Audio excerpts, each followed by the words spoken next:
Hello, everybody, and welcome to Insights with Monique. I am Monique Gomez, educator, coach, and overall curious human, just trying to figure out how to live this life with as much heart as possible. So, today I want to talk about our nervous system and how that specifically impacts when we are in communication, right? So, how our nervous system is kind of feeding what's going on when we're trying to communicate with others, especially in relationships. So, I wanted to just start by first saying that I'm very somatic, body based person.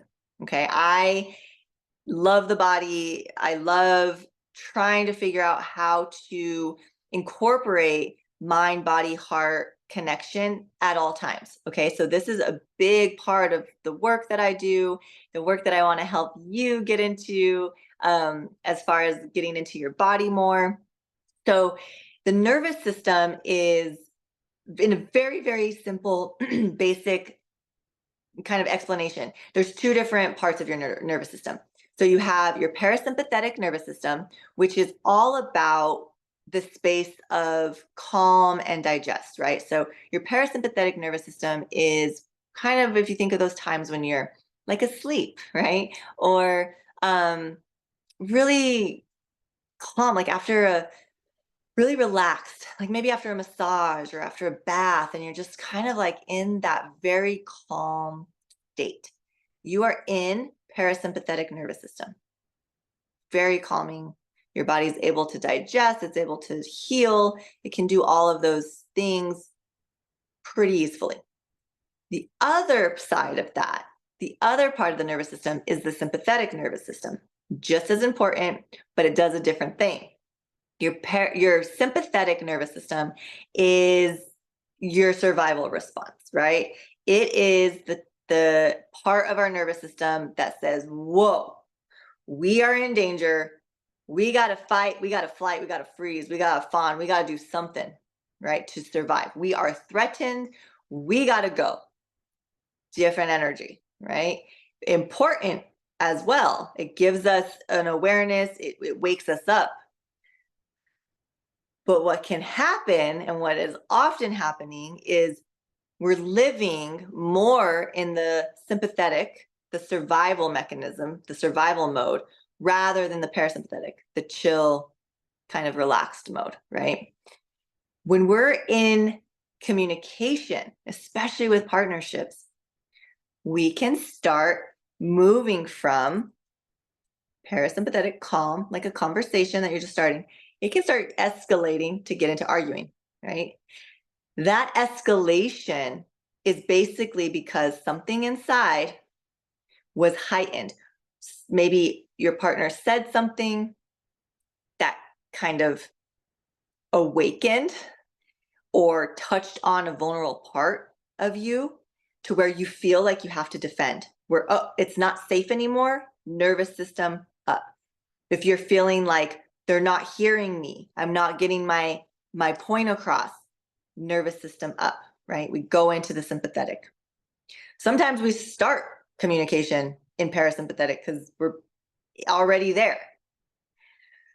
So today I just want to talk about those two dynamics and how they can really influence the way in which you communicate, and noticing where you are in your body, because that will show you which kind of area you're in according to your nervous system. So for example, if you're kind of checking in with your body and you're like, oh, I'm pretty calm, like I can take a deep breath, and yeah, we're talking, but I'm relaxed, my shoulders are relaxed, my hands are open, right? They're not tense.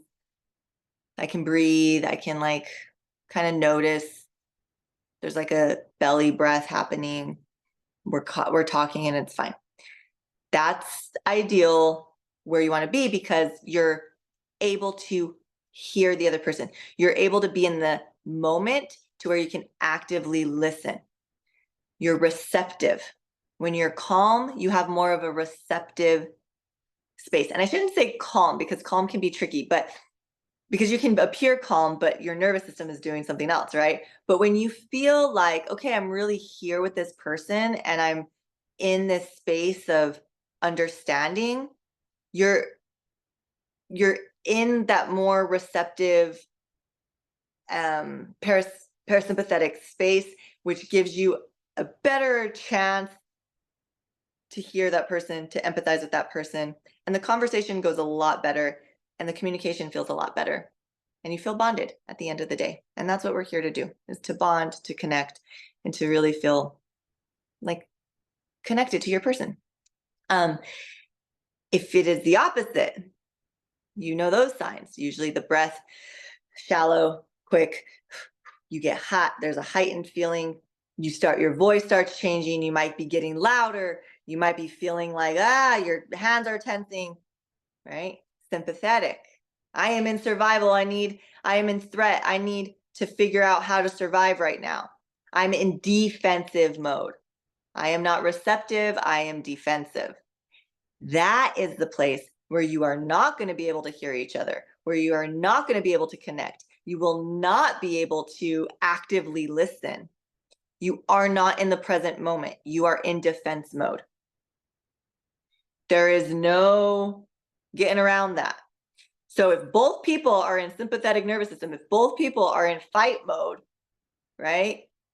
Or even if one's in fight and one's in flight, meaning I'm going to keep fighting. Well, I'm not. I'm going to go, right? Still in the sympathetic nervous system does not help. It does not create the bond that you're wanting to create. It does not create the connection that you want to create. So we need to drop out of that parasympathetic or out of that sympathetic, get into the parasympathetic, drop out of defensive, get into receptive as much as possible. And one way you can do that, I'm going to tell you right now, is a simple tool. I speak about it a lot because it's never going to get old, because we need it the rest of our life. And it's breath. Okay. Noticing your breath is the key to notice where you are in your body and your nervous system. Taking deep breaths slows everything down. And that's what you want to do when you're in this heightened space, especially in a communication. There's two people usually having a conversation or in a conflict, right? In an argument. If you have control over your body, you can take the deep breath. The other person can be doing whatever they need to do. You can bring it down into the breath. And what happens is that person will start picking up on the subtlety of, oh, wow, she's slowing down. There's more of a reception, right? Or he's slowing down. There's more of a reception here. The slow down helps bring that argument down. And that's what we're trying to do. So your breath, finding it, feeling it, breathing into it, can help bring your nervous system into a better state of receiving what is actually happening in the moment. All right. So go practice that as best you can, right? Especially in conflict, it's a little harder to kind of tap in to those spaces if you aren't practicing it on your own. So that's why breath work, or just tapping in this moment right now, noticing your breath. You can notice your breath at any time. Now, it doesn't have to just be in conflict. It doesn't have to just be when you're communicating. You can notice what your breath is doing at any time. And that practice is what will help you when you are in areas that feel a little bit more heightened. Go into that breath. Beautiful. If you like this, let me know. Leave a comment. You can always reach out to me at moniquegomez.com. And if you're there, check out all of the free resources I have, the master classes, the other guides, tons of stuff on the website. And don't forget to join my newsletter, the Raw newsletter I send out every week on Tuesdays, where I share all kinds of other freebies and different kinds of love that I don't share anywhere else. So make sure to get on that. Again, moniquegomez.com. Go check it out. If you like this, please subscribe to this channel. And I can't wait to see you again.